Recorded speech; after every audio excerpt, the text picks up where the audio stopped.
Godzilla vs Kong é o grande lançamento desse final de mês nos cinemas e promete ser uma aventura muito divertida de dois titãs caídos na porrada, mas como muitos de vocês já sabem, não é a primeira vez em que isso acontece no cinema. Nos anos 60 nós já tivemos um filme com uma proposta muito parecida e com um apelo também muito parecido. Foi o King Kong vs Godzilla. As principais diferenças do filme daquela época pro filme atual estão na interpretação que nós temos desses personagens. Hoje em dia eles são muito mais assustadores do que eles eram naquela época. Eles são representados de maneira muito mais assustadora, mas ainda assim o fator diversão e escapismo é exatamente igual nos dois filmes. O interessante de se notar é que naquela época esse filme ele não surgiu do nada. Não houve uma construção planejadinha exatamente como tá acontecendo com o de agora, que criaram o Monsterverse, criaram esse selo justamente com a intenção de fazer este filme no final. Mas eles acabaram fazendo a mesma coisa também. Tiveram dois filmes do King Kong, tiveram dois filmes do Godzilla, e aí teve o King Kong versus Godzilla. De novo, não foi algo planejado, mas quando você observa como que as coisas se deram, foi exatamente assim que aconteceu. Então vem comigo que eu vou analisar aqui um pouquinho do que foi a construção não intencional deste antigo Monsterverse, desta antiga franquia de Godzilla e de King Kong no cinema.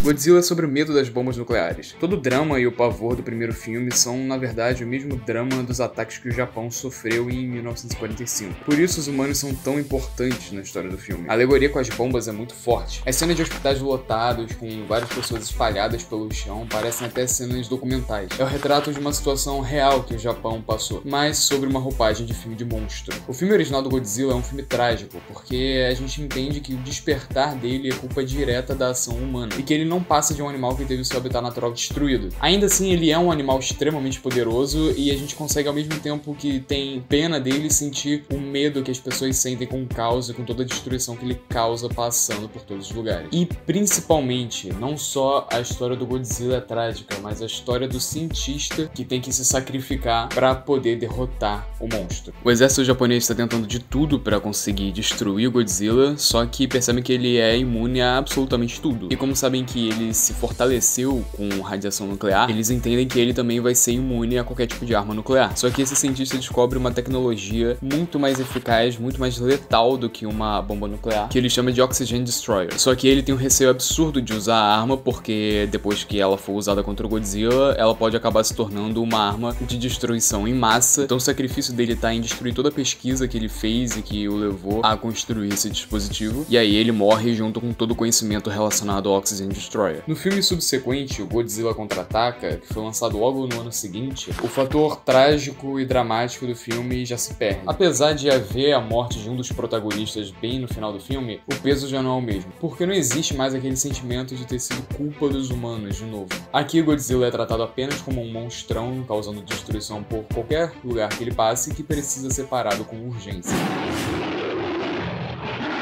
Essa também é uma franquia que se iniciou com um filme trágico. Afinal, o monstro gigante protagonista desse filme nada mais é do que um animal que foi maltratado e tirado do seu habitat natural. Lógico que, semelhante ao Godzilla, o Kong tem uma carga quase divina associada a ele, basicamente porque ele é um bicho impossível, uma fera gigante que provavelmente existe há milhares de gerações e é temido e adorado pelos nativos da ilha que vive. Esse aspecto, na verdade, que permeia tanto o Godzilla quanto o King Kong, veio primeiro do King Kong, porque é um filme muito mais antigo. King Kong é uma influência direta pro filme original do Godzilla. Inclusive, eles consideraram fazer um Godzilla feito com a tecnologia de stop motion, da mesma maneira que fizeram o primeiro King Kong, mas eles preferiram optar por criar uma roupa, uma fantasia que um ator vestiria para conseguir fazer os movimentos. E aí isso acabou influenciando, né, gerações. Não só os filmes de monstros japoneses, mas também influenciou pra caramba Power Rangers. E acabou influenciando de volta o King Kong quando fizeram um remake em 1976. Então é legal ver como que essas duas franquias, apesar de funcionarem independentemente uma da outra, ficaram se influenciando ao longo das gerações. Mas a tragédia do filme original do Kong se dá porque ele foi movido a caçar a equipe de filmagem por causa da loirinha, a Ann Darrow. É a fera sendo corrompida pela Bela. E esse é um discurso extremamente presente, principalmente no filme original. O cineasta, o cara que vai atrás de filmar a ilha porque ele já acredita que o King Kong exista lá e ele quer filmar essa coisa que ninguém nunca filmou antes, ele tem uma versão uma visão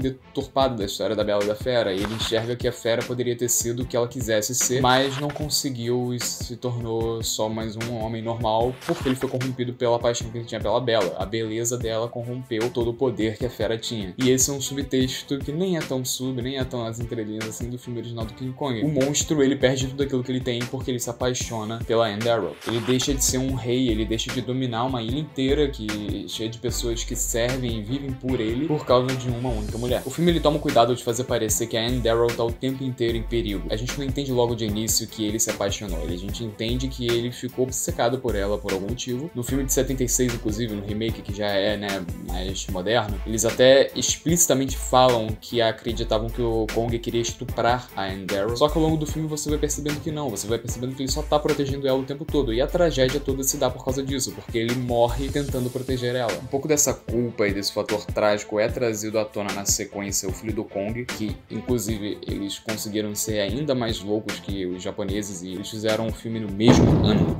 O King Kong original foi lançado em abril de 33 e O Filho do Kong foi lançado no final do mesmo ano. Eu nunca vi tamanha dedicação e é por isso que o filme é muito chato. Mas assim, um pouco dessa noção de uma história trágica e do arrependimento de ter destruído a vida do Kong, basicamente, retorna nesse filme porque o cineasta, ele abertamente fala que se arrepende do que ele fez, de ter tirado aquela criatura incrível, que era uma criatura única do habitat natural dela, e morreu só porque ele queria show business. E eles encontram o filho do Kong, e aí ele fica tendo conversas com o filho do Kong, dizendo: a culpa é minha, que seu pai não tá morto, você nem sabe disso, blá blá blá blá blá blá blá. Eles não aprofundam muito em nada. O filme, ele acaba, enfim, tentando emular uma nova tragédia com o filho do Kong se sacrificando para que as pessoas na ilha consigam se salvar. É bem bobo, no geral, esse Filho do Kong. Ele tem uma premissa muito interessante. Se fossem revisitar este filme hoje em dia, eu acho que ele tem muito material ali que poderia ser aprofundado e ser transformado em uma história incrível.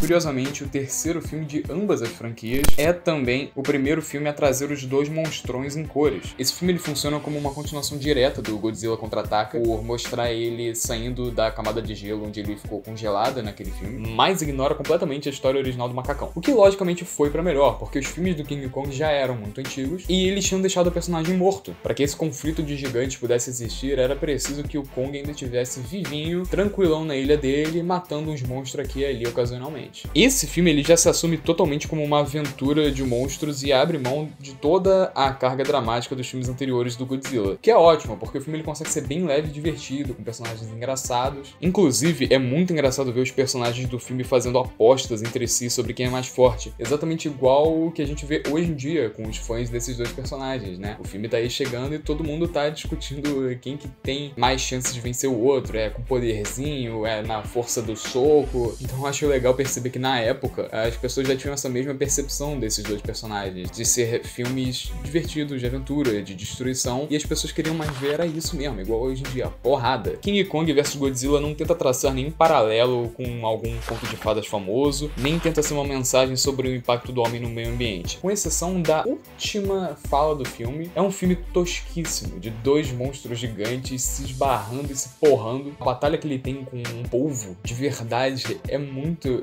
maneiro, é muito incrível. Apesar de ter um blackface japonês ali rolando, existem algumas boas homenagens ao King Kong original, mas sem tentar copiar ou repetir nada do filme antigo. Existe um cuidado muito bonito em transformar o mundo desses dois personagens em um mundo de cores. As cores são bem vivas, as cores são bem chamativas. E a ilha, principalmente, ela tem todo um cuidado de design de produção. Ela é muito bonita, ela é muito legal de se ver. Esse filme, ele também reforça o porquê é importante o protagonismo humano nesses filmes. Não só pelo drama, mas também pela comédia. Todo o caos causado pelos monstros é mais interessante de ver justamente pelas reações dramáticas ou hilárias dos personagens que estão vivendo aquilo. Mesmo com todos os efeitos especiais ultrapassados, ao assistir esse filme eu ainda fiquei me perguntando: nossa, imagina estar na sua cidade e ver um monstro enorme desse se aproximando. No fim, é muito curioso ver como, mesmo não intencionalmente, um Monsterverso foi construído quase que 60 anos atrás nos cinemas.